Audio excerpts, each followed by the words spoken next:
सो आज हम डिस्कस करने वाले हैं, ट्रेनिंग का नाम है आपका BLS। पता है आपको, कभी नाम सुना है इसका BLS का? ओके, तो इसका नाम होता है बेसिक लाइफ सपोर्ट। ओके, तो ये बेसिक चीज है, हेल्थ केयर प्रोवाइडर भी इसको दे सकते हैं और नॉन हेल्थ केयर प्रोवाइडर भी दे सकते हैं। कोई भी इस ट्रेनिंग को दे सकता है। ऐसे नहीं समझने कि सिर्फ आप ही का काम है, आप दूसरे लोगों को भी सिखा सकते हैं। ठीक है, तो इसके अंदर हम डिस्कस करेंगे कि अगर कोई आदमी एकदम से गिर जाता है, ठीक है, फैंट हो जाता है, कोई रोड साइड एक्सीडेंट है या फिर किसी को हार्ट डिजीज थी, ठीक है, और आपके सामने वो it was not looking well, अच्छा नहीं दिख रहा था आपको, कोई स्वेटिंग वगैरह हुई, गिर गया आपके सामने, तो उस टाइम से लेके हॉस्पिटल के शिफ्ट होने तक या फिर बंदे के रिवाइव होने तक आप क्या क्या करते रहोगे बीच में, वो सारी चीजें बताओ। ओके, तो अगर ठीक है, एक छोटे से एग्जांपल के साथ स्टार्ट करते हैं कि मान लो आप किसी रोड साइड जा रहे थे, ठीक है, आप रोड पे चल रहे थे, वहां पर क्या हुआ, दो कार आपस में टकरा गई। ओके, एक कार में से बंदा तो बाहर निकल गया, आराम से खड़ा होने लायक है। ओके, लेकिन जो दूसरा बंदा था वो कार के जो स्टीयरिंग व्हील है उस पर गिर गया है, उस पर फेंट हो गया, कोलैप्स हो गया। ठीक है, आपको लग रहा है बेहोश है, तो आपके दिमाग में क्या आता है कि आपको वहां पर क्या करना चाहिए? क्या करोगे आप वहां पर? अपने अपने दिमाग से बताओ। हाँ सर, आप फर्स्ट लाइन से, आप लोग क्या करना चाहते हो वहां पर? चलो हाँ या ना में जवाब देना। क्या हम उस व्यक्ति को गाड़ी के अंदर ही बचा सकते हैं? हाँ या ना?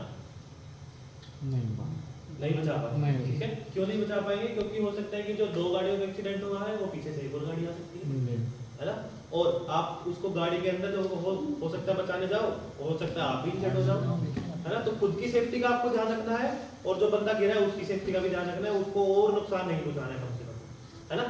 तो सबसे पहले आपको उस व्यक्ति को गाड़ी से बाहर निकालना है। कहाँ लेके जाओगे? रोड के बीच में या साइड में? कहाँ सेफ लगता है आपको? साइड में। तो यही बताना था आपको। ठीक है, गाड़ी से बाहर निकालने की, साइड में ले जाने की कोशिश करेंगे। ठीक है, अभी आपको इस प्रोसेस में ये ध्यान रखना है कि आप खुद को भी नुकसान ना पहुंचा लो और जो विक्टिम पहले से ही किसी लाइफ थ्रेटनिंग कंडीशन में, उसको और नुकसान ना पहुंचा लो। ठीक है, तो पहले स्टेप को हम बोलेंगे सीन सेफ्टी। क्या बोलेंगे? Scene safety. सराउंडिंग एरिया जो है आपका, आसपास का एरिया सेफ होना चाहिए। ठीक है, और आपको विक्टिम को लेटाना है एक हार्ड सरफेस पे, एक समतल जगह पे।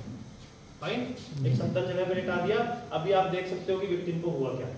ठीक है, कार्डियक अरेस्ट की बात कर रहे हैं। कार्डियक अरेस्ट को आइडेंटिफाई कैसे करना है? CPR हम कार्डियक अरेस्ट में ही देते हैं, है ना। तो उसमें आपको कार्डियक अरेस्ट, सबसे पहले मुझे बताओ कार्डियक अरेस्ट इस शब्द से आप क्या समझते हैं? कार्डियक मतलब हार्ट, अरेस्ट मतलब बंद हो जाना, रुक जाना, है ना। सिंपल भाषा में बात करेंगे। ये कोई लेक्चर नहीं चल रहा, आप सोचोगे आप एक दूसरे में डिस्कशन चल रहा है।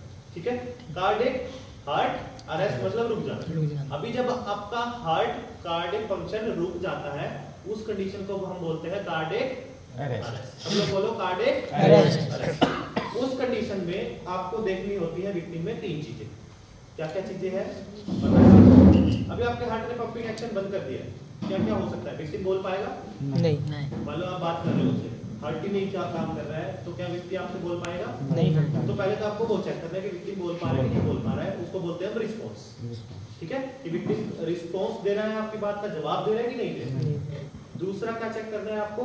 पल्स और ब्रीथिंग। अभी आपका जो हार्ट है, अगर वो रुक जाएगा तो क्या आपकी सर्कुलेशन प्रेजेंट होगी? नहीं। पंप ही नहीं कर रहा है तो वही जो मेन फंक्शन है वही रुक गया है। ठीक है, अगर आपको ये तीनों चीजें चेक करनी है, क्या क्या? Pulse, response, pulse and breathing. सब लोग रिपीट करो, response, pulse and breathing. Last में मैं पूछूंगा कि कार्डियक अरेस्ट को आइडेंटिफाई कैसे करें। सबसे एक मैं एक क्वेश्चन जरूर पूछूंगा, प्लीज बताना। ठीक है, इट्स फाइन, कोई ना इनाम मिलेगा ना कुछ मिलेगा, सर्टिफिकेट जरूर मिलेगा। ठीक है, तो बता देना थोड़ा। ओके, तो अभी आपको तीनों चीजें चेक करनी है। सबसे पहला हमने क्या बताया? रिस्पॉन्स। कैसे चेक करोगे? आवाज लगाओगे और सर शरीर को हिला के देखेंगे। गुड, यही सुनना था आपको। तो आपको दोनों चीजें चेक करनी है, दोनों तरीकों से चेक करना है। एक, आपको शरीर को हिलाओगे नहीं, हो सकता है कि कुछ फ्रैक्चर वगैरह, तो बेस्ट मेथड इज आप शोल्डर पे टैप करो। सर क्या हो गया? Are you okay? ऐसे करके आपको चेक करना। ठीक है, sir are you okay? Madam क्या हो गया? ऐसे 2-3 बार कम से कम करना है, थोड़ा सा जोर से, इतना जोर से भी नहीं कि उसको तोड़ दो। स्लाइटली थोड़ा प्रेशर लगा रहा है। ओके, तो आपको अभी पता चला कि व्यक्ति आपकी बात का जवाब देने में सक्षम नहीं है, is not able to respond. ठीक है, उसके बाद आपको क्या करना चाहिए? पल्स चेक करना है। पल्स चेक करनी है और ब्रीथिंग चेक करनी है टू कंफर्म कि कार्डियक अरेस्ट ही है या फिर विक्टिम ऐसे किसी और कंडीशन में भी हो बेहोश जी बहुत सी कंडीशन हो सकती है बेहोश होने की जरूरी नहीं है कि जो गिर गया कार्डियक अरेस्ट ही है ना। तो इसलिए मैंने बताया कि तीनों चीजें चेक करना जरूरी है। लेकिन किसी भी कंडीशन में अगर बेहोश होता है तो पहले आपको आसपास के लोगों को चिल्ला के इकट्ठा कर लेना है, क्योंकि क्या आप इतने बड़े व्यक्ति को अकेले संभाल पाओगे? नहीं संभाल पाओगे। कुछ भी कंडीशन हो आप अकेले को संभाल नहीं पाओगे। तो अगर आप हॉस्पिटल के अंदर हो तो आपको आपके डॉक्टर्स को बुला लेना, ठीक है, या फिर आपके सीनियर स्टाफ को, इंचार्ज को, आपके हाई लेवल के बंदों कि आप नहीं संभाल पाओगे। संभाल भी सकते हो तो कितनी देर संभालोगे? 2 मिनट 5 मिनट? तभी तो आपको ये लगेगा कि नहीं कोई और आना चाहिए। तो इससे पहले पल्स चेक करने से पहले ही हेल्प के लिए बुलाओ, ओके। और उसके बाद आपको पल्स एंड ब्रीथिंग चेक करना है। दोनों चीजें एक साथ एक टाइम पे चेक करोगे, इसलिए आप इनको एक ही साथ बोलोगे, पल्स एंड ब्रीथिंग, ठीक है। तो पल्स कौन सी चेक करोगे? Carotid pulse, good. तो अभी नॉर्मल आपके पास पेशेंट आता कौन सी करते हो? रेडियल पल्स, है ना। लेकिन कार्डियक अरेस्ट के केस में बाकी सारी पल्सेस वीक हो जाती है, आपको यही वाली पल्स अच्छे से मिलेगी अगर हुई तो, वरना नहीं मिलेगी, ठीक है। तो आपको कैरोटिड पल्स ही चेक करना है। कहाँ होती है आपकी कैरोटिड पल्स? यहाँ जो है कौन सी साइड? लेफ्ट या right? Right side, left side होती है। मैं बोलता हूँ लेफ्ट होती है। साइड हर्ट होता है। ओके, दोनों साइड होती है, दोनों साइड, ठीक है। तो आपकी जो कैरोटिड पल्स है वो आपकी दोनों साइड होती है, लेकिन आप कौन सी चेक करोगे? जो जिस तरफ आप हो, जी जी, इस तरफ हो तो आप ये वाली पल्स चेक करोगे। ये वाली करोगे तो अच्छे से फील नहीं होगी आपको, है ना। It will not be easy कि दूर वाली चेक करो आप। अभी आप मान लो रेडियल पल्स चेक करो तो इसी हाथ की चेक करोगे ना जी, ऐसे तो चेक नहीं करोगे। तो सेम कैरोटिड पल्स, ओके। तो आपको पल्स अभी मैं बता देता हूँ लोकेट कैसे करना है। बहुत दिक्कत होता है पल्स ढूंढने में, है ना। हम हेल्थ केयर प्रोवाइडर, हमको भी दिक्कत होता है, जो डॉक्टर्स नहीं है, नर्सेज नहीं है, उनको तो और मुश्किल होता है ना, पैरामेडिक्स नहीं है। तो सबसे पहले आप सब लोग पल्स लोकेट करो, ऐसे अपनी 2 या 3 फिंगर लो, लिया। अभी आपकी इसको क्या बोलते हैं? Trachea, good. ट्रैकिया या फिर श्वास नली, ठीक है। यहाँ पर रखो, रखा। अब किसी भी एक साइड, लेफ्ट या राइट, किसी भी साइड आपकी फिंगर्स को घसीटते हुए ये जो गड्ढा दिखाई दे रहा है, ये वाला गड्ढा यहाँ तक लेके जाना, यहाँ मत ले जाना, ठीक है। यहाँ पर फील हो रहा है जी, पीछे वालों को फील हो रहा है जी। पल्स है पक्का जी? पल्स नहीं है तो सीपीआर चाहिए। तो ऐसे ही आपको क्या करना है, विक्टिम में चेक करना है कि पल्स और ब्रीथिंग है कि नहीं। सांसों का कैसे पता चलेगा विक्टिम सांस ले पा रहा है कि नहीं? पूछोगे उससे सांस ले रहे हो? नहीं सर। और ठीक है, सब लोग एक बार गहरी सांस लो। क्या हुआ? छाती जो है, छाती ऊपर हो रही है, विक्टिम की भी होगी, ठीक है। तो ऐसे ही आपको आपके पास वाली पल्स को देखते हुए ऐसे आपको क्या करना है, छाती को देखना है, ठीक है। कितनी सेकंड के लिए देखोगे? 5 से 10 सेकंड के लिए। वैसे तो आप 30 to 60 सेकंड देखते हो, लेकिन कार्डियक अरेस्ट के केस में ज्यादा टाइम वेस्ट नहीं करते। कितनी सेकंड के लिए चेक करोगे? 5 से 10। सब लोग बोलो 5 से 10 सेकंड। और क्या क्या चीजें चेक करना है? रिस्पॉन्स, पल्स एंड ब्रीथिंग, तीनों चीजें चेक की। अभी नहीं है, तीनों नहीं है। क्या हो गया विक्टिम को? बुखार नहीं सर। क्या हो गया है? Cardiac arrest. क्या हो गया है? कार्डियक अरेस्ट, ठीक है। कार्डियक अरेस्ट में हम करते क्या है? सीपीआर। सीपीआर की फुल फॉर्म कार्डियो पल्मोनरी रिसस्सिटेशन। इसका मतलब क्या होता है? पानी पिला देंगे विक्टिम को? क्या करते हैं हम इसमें? हार्ट को चलाने की कोशिश करते हैं, हार्ट को रीस्टार्ट करने की कोशिश करते हैं। जैसे कि इसके नाम से ही हमको पता चल रहा है, इसको हिंदी में बोलते हैं कार्डिक मतलब हार्ट, ठीक है, ट्रांसलेट कर रहा हूँ आपके लिए। प्लमनरी मतलब आपके लंग सिस्टम, प्लमनरी सिस्टम। रिसस्सिटेशन मतलब उसको पुनर्जीवन देने की कोशिश करना, इसलिए इसको बोलते हैं कार्डियो प्लमनरी रिसस्सिटेशन, ठीक है। इसमें आप क्या करते हो? इसमें आप सीपीआर देते हो। सीपीआर में आप देते हो चेस्ट कंप्रेशंस, छाती को दबाते हो, और आपको क्या करना है? ब्रीथिंग देना है लंग्स को रिवाइव करने के लिए। दोनों चीजें हमने हैंडल कर ली, हार्ट को रिवाइव और लंग्स को रिवाइव बाय ब्रीथिंग। देखा है ना, 30 कंप्रेशन देते हैं, 2 ब्रीथ देते हैं, 30 कंप्रेशन देते हैं, 2 ब्रीथ। अभी मुझे बताओ कंप्रेशन किस किसने की? आपने की, ओके गुड। और किसी ने? हम भी किया, देखा होगा करते हुए कभी, तो किसी और को देखा होगा। तो जो ऑब्जर्व किया है आपको वो बताना है, ठीक है। इट्स फाइन, गलती होगी तो मैं बताऊंगा, ऐसे नहीं करना है, ओके। तो इस ट्रेनिंग में हम आपको ये भी बताएंगे कि क्या क्या चीजें नहीं करना है और उससे होगा क्या, ठीक है, ये पता होना चाहिए ना। डॉक्टर जी, आपसे जी। पूछते हैं कि ये इंजेक्शन यही लगाना है, दूसरी जगह क्यों नहीं लगाना है, उस टाइम पे पूछ जाते हैं ना, हमको वहाँ पे तो लगा सकते हैं। तो आपके मन में ये सवाल जरूर आना चाहिए, ये चीजें हम क्यों नहीं कर रहे हैं। जी ओके, तभी आप चीजों को गहराई से पढ़ पाओगे। तो यहाँ पर आपको एक और चीज का ध्यान रखना है, जैसे ही आपको पता चलता है कि कार्डियक अरेस्ट हो गया है, तो आप अगर हॉस्पिटल के बाहर हो तो आप एम्बुलेंस को बुला लो। ओके, और अगर आप हॉस्पिटल के अंदर हो तो अब तो आपको डॉक्टर्स को जरूर बुला लेना। आपके हॉस्पिटल में कोई कार्डियक अरेस्ट का कोड है? कोई कोड अनाउंस करते हो आप?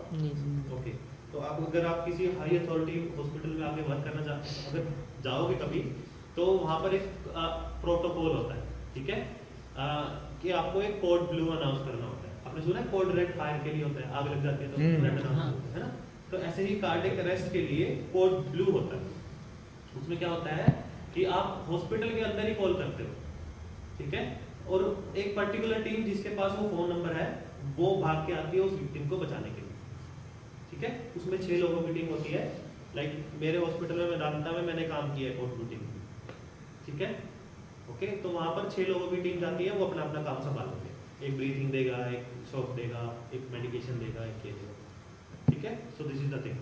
तो आपको पता होना चाहिए कि हाँ, इमरजेंसी रिस्पॉन्स सिस्टम को आपको बुलाना जरूरी है, हेल्प के लिए बुलाना बहुत जरूरी है। अभी आप ये सोचो कि जो आप 6 बंदे काम करेंगे, क्या आप अकेले कर पाओगे? नहीं सर, बिल्कुल भी नहीं कर पाओगे।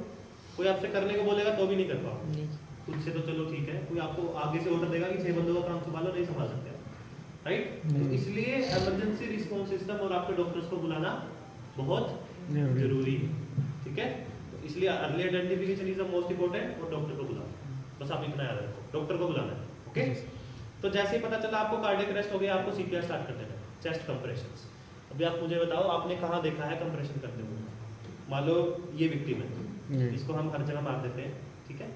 तो इसमें आप कहाँ कंप्रेशन करोगे? Left side, left side, externum, बीच, एक्सटर्नम और लेफ्ट साइड। ठीक है। ये अभी आपकी पूरी बोन स्टर्नम है, राइट। इसके किस हिस्से में करोगे? बीच के हिस्से, यहाँ पर, जी। ओके। तो अभी आपको आपके हाथ रखने हैं नीचे वाले हिस्से, जी। Okay. You have to place your hand. अच्छा, मुझे बताओ, क्या फिंगर से कंप्रेशन कर सकते हो? नहीं नहीं। तो कंप्रेशन करते हुए आपको 3-4 चीजों का ध्यान रखना है जो मैं बताने वाला हूँ, ध्यान से देना, ठीक है। तो सबसे पहले तो आपको कंप्रेशन के लिए आपके हाथ रखने हैं lower half of the sternum bone पे, या फिर ब्रेस्ट बोन के नीचे वाले हिस्से, ठीक है। अभी मान लो यहाँ पर आपको बोन विजिबल नहीं है, जैसे कि फीमेल पेशेंट्स में नहीं होती है ना। बहुत ज्यादा मोटे पेशेंट्स पे नहीं होती है विजिबल, होती है। कभी बोन देखिए मोटे पेशेंट्स में, वेन भी नहीं मिलती है ना, मुश्किल आती है। तो उसमें आपको क्या करना है, सबसे पहले आपको क्या है, जीफी स्टर्नम को लोकेट करना है। देखो सब लोग लोकेट करो आपका जीफी स्टर्नम, जहाँ पर आपकी हड्डियां मिल रही हैं, ठीक है। यहाँ से 2 फिंगर ऊपर आपको हाथ रख देंगे, 2 फिंगर ऊपर हाथ रख दें। सबको समझ में आ गया? दोनों तरीके बताने, विजिबल है तो ऐसे रख दो, नॉन विजिबल है तो ऐसे रख दो, ठीक है। इससे तीसरी कंडीशन में कोई नहीं होगी। कोई ऐसे बोलता है स्टर्नम नहीं देखा मैंने, तो स्टर्नम कहाँ होता है, राइट। तो ऐसे आपको हाथ रख देना है आपका। कौन सा हाथ रखोगे, राइट या लेफ्ट? Right sir. जो आप हाथ ज्यादा यूज करते हो या फिर आप जिसमें कंफर्टेबल हो, कोई भी रख सकते हो, राइट लेफ्ट कुछ भी रख सकते, ठीक है। जिसमें आपको लग रहा है कि अच्छे से आप होंगे वो रखो, ठीक है। अभी रखा आपने, लोकेट किया यहाँ से 2 फिंगर, और अभी आपको दूसरे हाथ से इसको इंटरलॉक करना है फॉर सपोर्ट, ठीक है। अभी क्या आप ऐसे कंप्रेशन कर पाओगे? नहीं सर, क्या करना पड़ेगा? सीधे दबाना, सीधे, प्रेस कर, मतलब ऐसे, जी ठीक है। अभी जी एल्बो कैसे होनी चाहिए? ऐसे, नहीं स्ट्रेट, जी ठीक है, ऐसे होनी चाहिए। और ऐसे 1 2 3 4 5 6 7 8 9 10, ऐसे ही आपको इतनी स्पीड से कंप्रेशन करनी है और इतना प्रेशर लगाना है। और अभी यहाँ पर एक सिनेरियो, अगर आपकी हाइट अच्छी नहीं है, माइंड इज फाइन, है ना, मेरी थोड़ी ठीक है तो मैं कर पाता हूँ। तो अगर आपकी हाइट कम है, यूजुअली फीमेल स्टाफ के लिए, तो आपको क्या करना है, यहाँ पर ऊपर चढ़ के कंप्रेशन करना है, या फिर विक्टिम को ऐसी जगह पे लेना है जहाँ पर आप कंप्रेशन कर पाओ। इसलिए हमने पहले स्टेप को क्या बताया था, सीन सेफ्टी। आपको आसपास के एनवायरनमेंट को आपके हिसाब से ढाल लेना है कि आप परफॉर्म कर पाओ, ठीक है जी सर। तो ये चीजें बहुत जरूरी है। तो कैसे करने हैं आपको कंप्रेशन, क्या क्या चीजों का ध्यान रखना है? हाथ कहाँ रखने हैं? Lower part of the breast bone पे, कहाँ पर? Lower part of the breast bone. दूसरे हाथ से क्या करना है, सपोर्ट लेना है, एल्बो स्ट्रेट, और आपके जो ये शोल्डर है इतने ऊपर आ जाए विक्टिम, ठीक है। And then you have to compress down side, नीचे की तरफ कंप्रेस करना है ताकि आप हार्ट को पंप कर सको। ठीक है, अभी इसकी एनाटॉमिकल एक्शन मैं आपको बता देता हूँ। पढ़ा हुआ ना आपने एनाटॉमी में फर्स्ट ईयर सेकंड ईयर में, तभी तो पढ़ा हुआ। तो जब आप इसको कंप्रेस करते हो तो आपका जो ब्लड है वाइटल ऑर्गन्स पे जो पहले ट्रांसपोर्ट नहीं हो पा रहा है, that is going to transport again. अभी वो दोबारा क्या होगा, ब्रेन की तरफ मूव फॉरवर्ड करेगा, प्लमनरी सिस्टम में मूव फॉरवर्ड करेगा, ऑक्सीमिया जो कंडीशन होगी उसको रिजनरेट करेगा। तो अगर आप बीच में कंप्रेशन को रोक देते हो, ठीक है, तो आपका कंडीशन वहीं पर वापस आ जाएगी। आपके मतलब बीच में कंप्रेशन करने का फायदा नहीं होगा। इसलिए आपको एक बारी में कम से कम 30 कंप्रेशन तो करनी है। कितने कंप्रेशन? 30 कंप्रेशन के बाद आपको 2 ब्रीथिंग देना है। कितने ब्रीथिंग दोगे? 2 ब्रीथिंग। इसको हम बोलते हैं ratio. Okay, please take the chair. 30 compression देने हैं आपको और 2 ब्रीथिंग। कितना देना है? 2। ठीक है, ब्रीथिंग में डिस्कस करेंगे कि ब्रीथिंग कैसे दोगे आप। 2 मेथड है हमारे पास ब्रीथिंग देने के लिए। इस तरह विजिबल आपको? ओके, तो आपको कंप्रेशन की स्पीड कितना रखना है कि 1 मिनट में कितनी कंप्रेशन कंप्लीट हो जानी चाहिए? अभी आप बोलोगे 30, नहीं सर 15 जी। 1 मिनट में सिर्फ 15 कंप्रेशन दोगे? नहीं। ओके, तो एक एग्जांपल देता हूँ छोटा। मान लो आप गाड़ी चला रहे हो 100 से 120 की स्पीड पे, बीच में ब्रेकर आया 30 किलोमीटर के पास, वहां रुकोगे? ठीक है, तो यहाँ पर 30 तो आपका ब्रेकर है और 100 से 120 आपकी स्पीड है। समझे?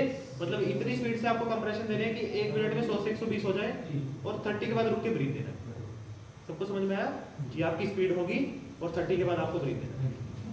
ओके, तो नेक्स्ट है आपका कितनी डेप्थ तक, कितनी गहराई तक आपको चेस्ट को दबाना है। कितनी गहराई तक दबाना है? 1/3, 2/3 या हाफ ऑफ द चेस्ट? कितना? नहीं पता। ओके, तो अगर आप 1/3 दबा रहे तो इट्स फाइन, लेकिन आपको न्यूमेरिकल नंबर में अगर याद रखना है तो आपको कंप्रेस करना है कम से कम 2 इंच। कम से कम 2 इंच, कम से कम। उससे ज़्यादा भी आप अडल्ट पेशेंट पे कर सकते हो। ठीक है, और अभी आप कंप्रेशन कर रहे हो और आपको कैसे पता चलेगा कि विक्टिम रिवाइव हो गया है? हो सकता है रिवाइव हो जाए। कब तक कंटिन्यू करोगे? तो वो भी डिस्कस करते हैं। ठीक है, तो आपको कम से कम 2 मिनट के लिए कंप्रेशन को कंटिन्यू करना है। कितनी देर के लिए? 2 मिनट के लिए। और फिर आपके 2 मिनट में 5 साइकिल्स ऑफ 30 कंप्रेशन कंप्लीट हो जाएंगे। 30:2 30:2 5 बार कंप्लीट हो जाएगा। और उसके बाद आपको क्या करना है? ब्रीथिंग भी देते रहना है बीच बीच में, और आपको उसके बाद पल्स चेक करना है। कौन सी पल्स चेक करोगे? अब कहाँ होती है, लेफ्ट या राइट? दोनों साइड। अब नहीं बोलना है लेफ्ट, ठीक है, अब नहीं बोलना है राइट, दोनों साइड होती है। आप कौन सी चेक करोगे? जिस साइड हम रहे जिस साइड पे आप हो। और ब्रीथिंग कैसे देखोगे? चेस्ट को देख, chest rise, bilateral chest rise आपको देख। गुड, मतलब सो नहीं रहे हैं सभी, है ना? खाना खाने के बाद नींद आती है, आती है सबको? जी सर। ठीक है, तो उसके बाद आपको 30 के बाद क्या करना था? आपको 2 ब्रीथिंग देना था। नाचना नहीं है ना 2 बार। 30 के बाद 2 ब्रीथिंग देना। ठीक है, तो ब्रीथिंग देने के लिए आपके पास 2 मेथड है। एक तो माउथ टू माउथ ब्रीथिंग, दूसरा एम्बोपैथ। ठीक है, तो सबसे पहले आपको माउथ टू माउथ के लिए पता होना चाहिए कि विक्टिम किसी कम्युनिकेबल डिजीज में ना हो, जैसे कि कोविड वगैरह। आपको कैसे पता चलेगा? नहीं पता चलेगा, है ना? तो यूजुअली हम माउथ टू माउथ ब्रीथिंग नहीं देते हैं, अवॉइड करते हैं। मेरी आवाज सबको आ रही है ना? जी सर। तो अवॉइड करते हैं माउथ टू माउथ ब्रीथिंग, अगर लेकिन बहुत ज़्यादा जरूरी होता है ब्रीथिंग। ठीक है, उससे आप क्या कर सकते हो? उसको बचाने के लिए आप रुमाल, कोई दुपट्टा या फिर कोई क्लीन क्लॉथ या फिर गॉज पीस रख के आप ब्रीथ दे सकते हो। ठीक है, हॉस्पिटल में हो तो एम्बो बैग यूज करना है। फर्स्ट आपको नोज पिच करना है विक्टिम का, ऐसे। सबको विजिबल है? और दूसरे हाथ से आपको ऐसे गर्दन को पीछे खींचना। सबको समझ में आया? एक चार्ट पे भी बना हुआ, देखो सामने। जी सर। ऐसे करना है, दिख गया सबको? जी सर। तो ऐसे आपको गर्दन को पीछे खींचना है। अभी आपको कोई रुमाल वगैरह रख के ब्रीथ दे देना है, ऐसे। 1, अभी मैं इसमें टच नहीं कर रहा हूँ क्योंकि स्टेराइल नहीं है, ठीक है, लेकिन आपको उस टाइम पे ऐसे विक्टिम के दोनों लिप्स को अपने माउथ के साथ प्रॉपर सील करके तब आपको क्या करना है? ब्रीथ दे देना। कितनी ब्रीथ दोगे? 2। कितनी सेकंड के लिए एक ब्रीथ? 1 सेकंड। 1 सेकंड के लिए एक ब्रीथ, फिर रुकना है, फिर 1 सेकंड के लिए दूसरी 2 ब्रीथ। ठीक है, 2 से 3 सेकंड आप ब्रीथ देने में लगाओ। अभी जैसे ही 2 ब्रीथ हुए उसके बाद क्या करना है? फिर से दोबारा से 30, दोबारा से 30 हुए, फिर क्या करना है? फिर दोबारा से 2 ब्रीथ। ऐसे ही आपको करते हुए 2 मिनट हो गई है। अब क्या करना है? चेक करना। क्या चेक करना है? यही सुनना था। क्या चेक करना है? पाल्स। अभी एक और चीज कर सकते हो आप, ठीक है। अभी आपको 2 मिनट हो गए कंप्रेशन करते हुए, जो कोई दूसरा बंदा आया है उसको करने दो, क्योंकि 2 मिनट से ज्यादा आप थक जाओगे। जो दूसरा बंदा आया है उसको वहां से कंप्रेशन पे लगा दो, आप दोबारा से आराम से पल्स चेक कर लो। इससे आपको 2 मिनट का रेस्ट मिल जाएगा, दोबारा से 2 मिनट बाद आप शुरू कर सकते हो।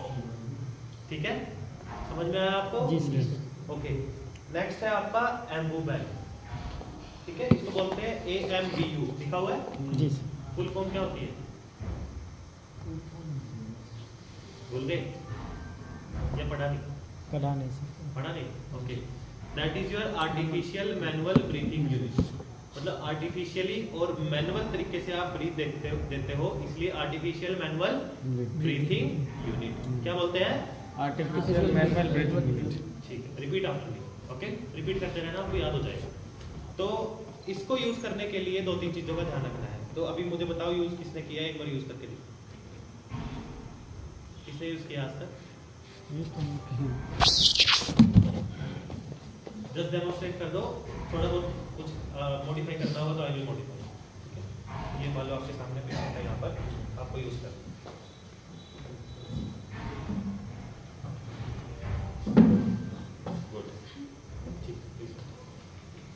गुड। तो सबसे पहले बिल्कुल ठीक किया उन्होंने, एक छोटा सा मॉडिफिकेशन होगा, ठीक है। तो सबसे पहले तो आपको कहाँ पर जाना है एम्बू बैग को यूज करते हुए? साइड पे। साइड से आप कभी भी एम्बू बैग को यूज नहीं कर सकते, इसलिए आपको 2 रेस्क्यूअर होने चाहिए, ठीक है। एक से ज्यादा लोग हो तभी एम्बू बैग यूज करना, वरना सिर्फ कंप्रेशन करो, ठीक है। अभी आपको हेड और पेशेंट को ऐसे मूव नहीं करना है, ऐसे उठा कर, ठीक है। मैं सिर्फ दिखाने के लिए कर रहा हूँ। अभी यहाँ पर आपको एक टेक्निक बनानी है जिसको बोलते हैं EC क्लैंप टेक्निक, ओके। आपको आपके हाथ से C और E बनाना है एम्बू बैग को यूज करते हुए। कैसे? ये आपको क्या है? C बनाओ सब लोग। C और रिमेनिंग 3 फिंगर्स क्या बनाएगी? E बन गया E, जी। है ना? Z तो नहीं बनाया ना? नहीं। E बन गया, ठीक है। ऐसे बन गया। अब मैं बताता हूँ इसका बनाने का पर्पस क्या है, ठीक है। ठीक है, C से आप सील करोगे मास्क को ऊपर से, E से आपको पकड़ना है जो को, आपने यहाँ से पकड़ा था जो कि गलत हो जाएगा, ठीक है। इससे क्या होगा कि विक्टिम का एयरवे ब्लॉक हो जाएगा, ठीक है। यहाँ आपको क्या क्या पकड़ना है? ये हड्डी वाले पार्ट, इसको बोलते हैं जो, ओके, मैंडिबल या फिर जो। यहाँ पकड़ा आपने, अभी इसको पकड़कर आपको हेड टिल्ट चिल्ड्रन करना। अभी दिख रहा है सबको? जी। अभी आपको ब्रीथ देना है। कितने ब्रीथ दोगे? 30 30 2 30 के बाद 2, जी, जी। ठीक है। 1 2 और आप देते ऐसे ब्रीथ, ऐसे नहीं देना, ठीक है। आपको सिर्फ आराम आराम से 2 ब्रीथ देना है। 1 2 और मास्क को कितना स्क्वीज करोगे? फुल? नहीं। कितना? हाफ। पक्का? Yes, you have to squeeze the half of the Ambu bag. Half ही क्यों करना है? ये मन में सवाल मैंने बोला था ना कि आएंगे, क्यों करना है? क्यों करना है बताओ। ठीक है, अच्छा मुझे बताओ, मान लो आपको 4 रोटियों की भूख, ठीक है। आप 8 खा सकते हो? नहीं। यहाँ पे वही काम है। व्यक्ति को सिर्फ 400 to 500 ml एयर की जरूरत है, इसकी होती है मोर देन 800। क्या वो डबल देना व्यक्ति को ठीक रहेगा? नहीं। तो इसलिए आपको कितना स्क्वीज करना है? हाँ। ठीक है। आपकी जो नॉर्मल लंग्स की टाइडल वॉल्यूम होती है दैट इज अराउंड 400 to 500 है, और एम्बू बैग की हमेशा 800 से ज्यादा ही होती है। तो आपको ये चीजें याद नहीं रखनी है, मैं सिर्फ